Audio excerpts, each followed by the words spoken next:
வணக்கம் friends, welcome to Tamil புத்தகம் channel. இன்னைக்கு நம்ம வீடியோவில் பார்க்க போகிறது தோ பரமசிவம் ஐயா எழுதின அறியப்படாத தமிழகம். இது ஒரு கட்டுரை நூல் தாங்க. சின்ன புத்தகம் தான், ஒரு 112 பக்கங்களை உடைய ஒரு குட்டி புத்தகம் தான்.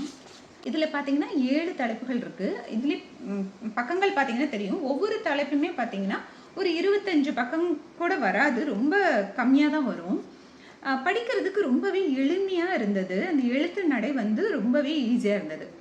முதல் தலைப்பு பார்த்தீங்கன்னா தமிழ்னு வரப்பே நமக்கு தெரியும், நிறைய பிறமொழி ஆட்சியாளர்கள் தமிழகத்தை கைப்பற்றணும்னு சொல்லி நிறைய முயற்சிகள் செஞ்சாங்க.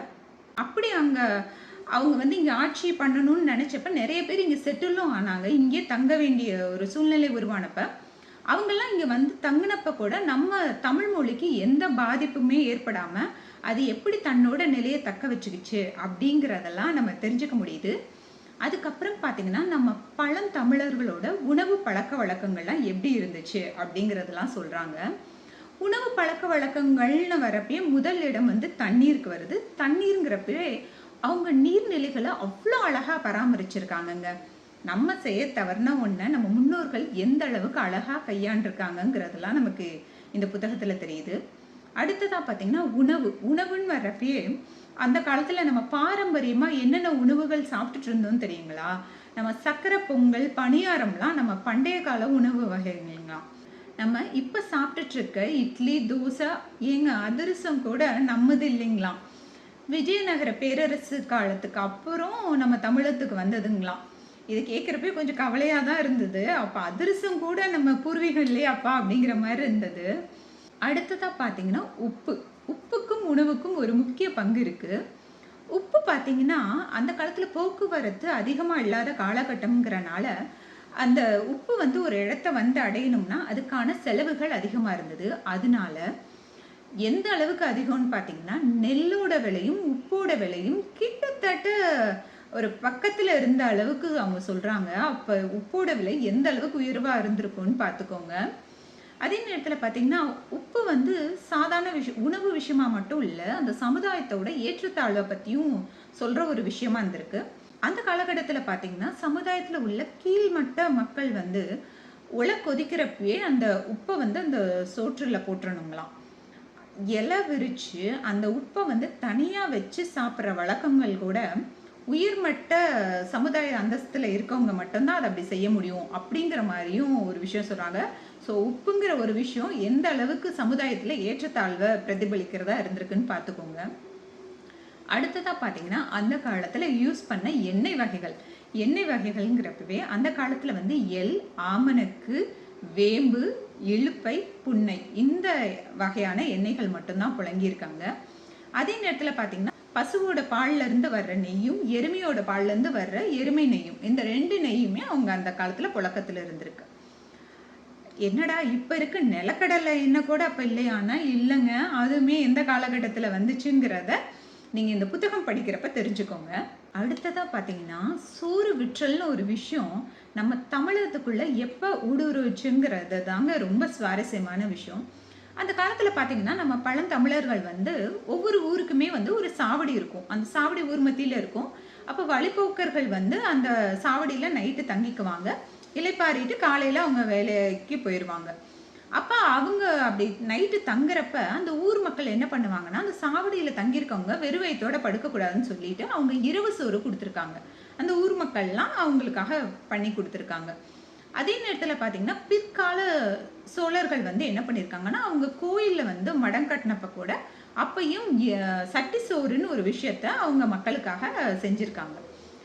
சோறும் நீரும் விற்பனைக்கு அல்ல அப்படிங்கிற ஒரு விஷயத்த நம்மளோட பழந்தமிழர்கள் ரொம்ப ஒரு முக்கியமான கோட்பாடாக அவங்க அதை ஃபாலோ பண்ணிட்டு இருந்திருக்காங்க. ஆனால் இதில் மாற்றம் எப்போ வந்ததுன்னு பார்த்தீங்கன்னா விஜயநகர பேரரசு உள்ள நுழைஞ்ச காலத்தில் தான் சோறு விற்கிறது அப்படிங்கிற ஒரு விஷயமே உள்ள வந்துச்சு. அதுக்கு முன்னாடியுமே பார்த்தீங்கன்னா சிலப்பதிகாரத்தில் கூட பலகாரங்கள், அதாவது தீனிலாம் விற்றுருக்காங்க. ஆனால் சோறும் நீரும் அப்போ வரைக்கும் நம்ம தமிழர்கள் விற்பனைக்கு இல்லை அப்படிங்கிற ஒரு விஷயத்த அவங்க ஃபாலோ பண்ணியிருக்காங்க. விஜயநகர பேரரசு காலத்துக்கு அப்புறம் தான் இந்த சோறு விற்பனைக்கு அப்படிங்கிற ஒரு விஷயமே வருது. அதுலேயுமே ஹோட்டலுங்கிற விஷயம் பிரிட்டிஷ் ஆட்சி காலத்துக்கு அப்புறம் தான் அது ஹோட்டலுங்கிற ஒரு விஷயமாயி சோறு விற்பனைக்குங்கிற ஒரு விஷயமே வந்திருக்கு. இதுலேருந்து நம்ம பழந்தமிழர்களோட பாரம்பரியத்தை நம்ம தெரிஞ்சுக்க முடியுது இல்லைங்களா? அடுத்ததாக பார்த்தீங்கன்னா, கோயிலில் சாமிக்கு நம்ம படையலுக்கு எடுத்துகிட்டு போவோம் பார்த்தீங்களா? தேங்காய், வாழைப்பழம், எலுமிச்சை, வெத்தலைப்பாக்கு, பூ, இந்த ஐட்டம் எப்பயுமே நம்ம ரெகுலராக எடுத்துகிட்டு போவோம். ஆனால் அதில் உள்ள தேங்காய்ங்கிற ஒரு விஷயம் படையல் பொருளே அல்ல அப்படிங்கிற ஒரு விஷயம் வந்து எத்தனை பேத்துக்கு உங்களுக்கு தெரியும்? இது வந்து பாரம்பரியமாக இருந்த ஒரு விஷயம் இல்லை, இடைக்காலத்தில் அது சேர்க்கப்பட்ட ஒரு விஷயம்ங்கிறதும் தெரியுது. அது வரைக்கும் சமையலுக்காக தேங்காய் யூஸ் பண்ணியிருக்காங்க. ஆனால் கோயிலில் பூஜை பொருட்கள் வந்து யூஸ் பண்ணுற பொருளில் தேங்காய் வந்து அது வரைக்கும் இல்லை. எது வரைக்கும் தெரியணும்னாலும் நீங்கள் இந்த புத்தகம் படிக்கணும். அடுத்ததான் நம்ம பழந்தமிழர்கள் மதம், மொழி, இனம் அப்படின்னு பலவேறு விதமாக பிரிஞ்சிருந்தா கூட அவங்க மத நல்லிணக்கத்தை எவ்வளோ அழகாக பேணி பாதுகாத்தாங்கங்கிறதெல்லாம் தெரிஞ்சுக்க முடியுது. இதில் ஒரு சுவாரஸ்யமான ஒரு விஷயம் ஒன்று இருக்குங்க. நம்ம வந்து இப்பயுமே இந்த வழக்கு நம்ம வீட்டில் கிண்டலாக சொல்கிறது உண்டு. குழந்தைகளில் பார்த்து உன்னை தவிட்டுக்கு தான் வாங்கிட்டு வந்தோம் அப்படின்னு சொல்கிற ஒரு விஷயம் இருக்கு. தவிட்டுக்கு பிள்ளை வாங்குதல்ங்கிறது வேறங்களாம், தவிட்டுக்கு பிள்ளை எடுத்தல்ங்கிறது வேறு அர்த்தத்தை கொடுக்குதுன்னு சொல்கிறாங்க. இது ரெண்டுமே மோரலஸ் கேட்குறப்ப ஒரே மாதிரி தானமா இருக்குன்னு பார்த்தீங்கன்னா, தவிட்டுக்கு பிள்ளை வாங்குதல்னா குழந்தை இல்லாத தம்பதிகள் அவங்களோட மனக்குறைய போக்கிக்கிறதுக்காக அவங்க என்ன பண்ணுறாங்கன்னா குழந்தையை தத்தெடுக்கிறாங்க. அந்த விஷயத்துக்காக எடுக்கிறது வந்து தவிட்டுக்கு பிள்ளை வாங்குதல்னு சொல்கிறாங்க. அதே நேரத்தில் தவிட்டுக்கு பிள்ளை எடுத்தல்னா என்னன்னு பார்த்தீங்கன்னா, அந்த குழந்தையை தத்தெடுக்கிறாங்க பார்த்தீங்களா, அவங்களுக்கு நிறைய சொத்து இருக்கும்ல, அந்த சொத்தை வந்து அந்த குழந்தைக்கு எழுதி வைக்கிறதுக்காக அந்த குழந்தையை தத்தெடுத்தாங்கன்னா அதுக்கு பேர் வந்து தவிட்டுக்கு பிள்ளை எடுத்தல்னு பேர் அப்படிங்கிற மாதிரி சொல்கிறாங்க.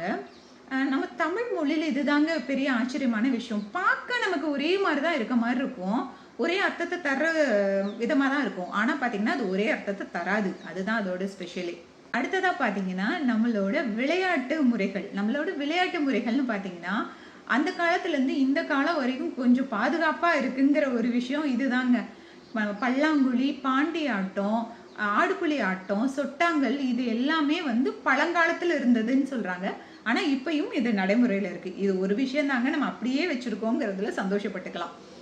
அடுத்ததாக பார்த்தீங்கன்னா நம்ம ஒரு சொல் வந்து அது இப்போ வேறு ஒரு அர்த்தத்தில் நம்ம சொல்கிறோம். அந்த காலத்தில் அந்த சொல்லுக்கான அர்த்தம் என்னங்கிறத தெரிஞ்சுக்கலாம். பண்டாரம்னு ஒரு சொல், அந்த சொல்லுக்கான உண்மையான அர்த்தம் என்னன்னு பார்த்தீங்கன்னா, கோயிலில் உள்ள விலை உயர்ந்த பொருட்கள், அதாவது தங்கம், வெள்ளி, அந்த மாதிரி பொருட்களை எல்லாம் வந்து ஒரு அறையில் வச்சு பூட்டியிருப்பாங்க. அந்த அறையை பாதுகாக்கிற பாதுகாவலருக்கு பேரு தான் பண்டாரம். அந்த பண்டாரங்கிறவையும் வந்து சும்மா நிப்பாட்டி வச்சிருக்க மாட்டாங்க பாதுகாப்புக்காக. அவங்களுக்கு என்ன பண்ணுவாங்கன்னா, பூ தொடுக்கிற, கோயிலில் எல்லாம் பூ தொடுக்கிற வேலை இருக்கு பார்த்தீங்களா, அதுக்காக பூ தொடுக்கிற வேலையும் அவங்க பார்ப்பாங்க. அதே நேரத்தில் அந்த அறைக்கு காவலாகவும் அவங்க இருப்பாங்க. நம்ம பழந்தமிழர்கள் எப்படி அந்த காலத்திலேயே ஒரு அறிவாக ஒரு பிளான் பண்ணி அந்த அறைக்கு ஒரு பாதுகாவலரை நியமிச்சு, அவர் சும்மாவே எதுக்குப்பா நிற்கணும், அவருக்கு அதுக்கும் ஒரு வேலையும் கொடுப்போமே அப்படின்னு கொடுத்துருக்காங்க. ஸோ இதெல்லாம் கொஞ்சம் சுவாரஸ்யமான விஷயமா தான் இருந்தது. அடுத்ததாக பௌத்த துறவிகள்லாம் அந்த காலத்தில் என்ன பண்ணுவாங்கன்னா, அவங்க யாரு கூடயாவது விவாதம் பண்ணணும், எந்த டாபிக்லையாவது விவாதம் பண்ணணும்னு நினச்சாங்கன்னு வைங்களேன், அவங்க என்ன பண்ணுவாங்களா, அரச மரத்துலேருந்து ஒரு குச்சியை ஒடிச்சு பக்கத்தில் ஊனி வச்சுட்டு அவங்க வந்து விவாதத்துக்கு அழைப்பாங்களாம். யாராவது பிற மதத்தை சார்ந்தவங்களோ இல்லை பிற நம்பிக்கை உடையவங்களோ நீங்கள் விவாதத்துக்கு வாங்க, ஒரு பட்டிமன்றம் நடத்தலாம். நம்ம ஊரில் இப்போ சொல்கிற மாதிரி யார் பெரியவன்னு அடிச்சுக்காமி அப்படின்னு சொல்கிறாங்கல்ல, அது மாதிரி அந்த காலத்தில் விவாதம் பண்ணலாம், பட்டிமன்றம் நடத்தலாம் அப்படிங்கிற மாதிரி அவங்க கூப்பிடுவாங்களாம். இந்த நிகழ்ச்சியை நான் சொல்கிறப்போ உங்களுக்கு ஏதாவது புத்தகம் ஞாபகம் வந்தால் நீங்கள் கமெண்ட்டில் சொல்லுங்கள். இது வந்து ஒரு ஃபேரான விவாதம் தான், அதாவது எந்த இதுவும் இல்லாமல் பட்டிமன்றம் மூலியமாக நம்ம பேசி தீர்த்துக்கலாம் அப்படிங்கிற மாதிரி தான் ஒரு ஆரோக்கியமான விவாதம்னு நம்ம சொல்லலாம். அதை இந்த விவாதம் பற்றி சொன்னப்போ எனக்கு ஞாபகம் வந்த புத்தகம் என்னன்னு பார்த்தீங்கன்னா, நான் பார்த்தசாரதி ஐயா எழுதின மணிப்பல்லவம் புத்தகத்தில் இதே மாதிரி ஒரு காட்சி வரும். அது ரொம்ப நல்லாவும் இருக்கும். அது மாதிரி தான், ஏன்னா பிற மதத்தவங்க வந்து தன் மதம் தான் பெருசு அப்படின்னு சொல்லணும்னா விவாதிச்சு தான் சொல்லணும், அதை தாண்டி பிரச்சனை பண்ணக்கூடாது அப்படிங்கிற ஒரு வழக்கமும் நம்ம மூதாதையர்கள் ஃபாலோ பண்ணியிருக்காங்க. இது எல்லாம் முடிச்சுட்டு ஃபைனலாக ஒரு விஷயம் சொல்கிறேன். இந்த நிகழ்வு எனக்கு ரொம்ப நெகிழ்வாகவும் இருந்தது. இந்த நிகழ்ச்சி பார்த்திங்கன்னா உண்மையாகவே நடந்த ஒரு நிகழ்வு, இப்பயுமே கிராமத்து வழக்கில் உள்ள ஒரு நிகழ்வு தான். அந்த ஒரு ஊர்ல வந்து ஒரு 24 வயது உள்ள ஒரு இளைஞர் இறந்துடுறாரு. அவருக்கு வந்து ஒரு 20 வயதான ஒரு மனைவியும் இருக்காங்க. அப்ப அவர் இறந்துறப்ப அந்த ஊர் மக்கள்லாம் கூடி அவரோட இறப்பு சடங்குக்காக அங்க வந்திருக்காங்க. அப்போ ஒரே சலசலப்பும் சத்தமா இருக்கு. அப்ப அந்த இறந்தவரோட வீட்ல இருந்து ஒரு பாட்டி ஒரு சொம்ப தூக்கிட்டு வர்றாங்க. சொம்பு நிறைய நிறை தண்ணியோட வர்றாங்க. வந்துட்டு அந்த கூட்டத்துக்கு நடுவுல அந்த சொம்ப வைக்கிறாங்க. அதுவரைக்கும் சத்தம் ஆர்ப்பாட்டமா இருந்த அந்த இடம் வந்து கப்சுப்புன்னு அமைதியாயிறாங்க. அப்ப அந்த பாட்டி என்ன பண்ணாங்க, தன் கையில வச்சிருந்த பிச்சிப்பூ, அதாவது முல்லைப்பூ, அத வந்து ஒண்ணு எடுத்து அந்த சொம்பு நீர்ல போடுறாங்க. உடனே எல்லாரும் ஐயோ பாவம் அப்படின்னு சொல்றாங்க. அடுத்ததா 2வது பூவையும் போடுறாங்க. எல்லாருக்குமே ரொம்ப வருத்தமாயிருது, ரொம்ப சோகமாயிறாங்க. அடுத்ததா 3வது பூவுமே அந்த சொம்புல போடுறாங்க. உடனே அங்க வந்து ரொம்ப அமைதியா எல்லாரும் உட்கார்ந்துருக்காங்க. அந்த பாட்டி வந்து அந்த 3வது பூவையும் போட்டதுக்கப்புறம் நிமிர்ந்து அந்த கூட்டத்த ஒரு பார்வை பார்க்குறாங்க. பார்த்துட்டு அந்த பூவ கையில எடுத்துக்கிட்டு, அந்த சொம்பையும் கையில எடுத்துட்டு விடுவிடுன்னு வீட்டுக்குள்ள போயிடுறாங்க. அப்ப அந்த நிகழ்ச்சிய பார்த்துட்டு இருந்த ஒருத்தவங்களுக்கு அர்த்தம் புரியாம என்னன்னு கேட்குறாங்க. அப்பதான் அந்த பக்கத்துல இருந்த பெரியவர் சொல்றாரு, "அப்பா ஒண்ணும் இல்ல தம்பி. இது வந்து அந்த இறந்தவரோட மனைவி வந்து 3 மாத கர்ப்பம். அதுக்காக தான் அந்த பாட்டி 3 பூவ அந்த சொம்புல போட்டாங்க. ஆ எதுக்காக இத செய்றாங்க?" அப்படின்னு அந்த இளைஞர் கேட்கிறப்ப அவரு சொல்றாரு, அவரோட கணவர் இறந்துட்டாரு. இதுவரைக்கும் அந்த பொண்ணு கர்ப்பம்ங்கிறத வெளிய சொல்லவே இல்ல. அது சொல்லாத ஒரு விஷயத்த இன்னைக்கு சொல்லாட்டி, நாளைக்கு அந்த அ பெண் வந்து மாதமா இருக்கான்னு தெரிஞ்சா, யாராவது தப்பா நெனச்சிடக் கூட கூடாதுங்கிற ஒரு காரணத்துக்காக தான், அந்த பொண்ணு கர்ப்பமா இருக்காங்கிறத, இப்ப இந்த கூட்டத்துல உள்ள அத்தன பேரும் தெரிஞ்சுக்கோங்கன்னு சொல்றாங்க, அப்படிங்கிற ஒரு விஷயத்த சொல்றாரு. இத அவங்களோட வரியிலேயே நான் வாசிச்சு மட்டும் காமிக்கிறேன் உங்களுக்காக. இந்த சோகத்துக்கு ஊடே சிறிய மகிழ்ச்சி தந்த மற்றொரு செய்தியும் உண்டு.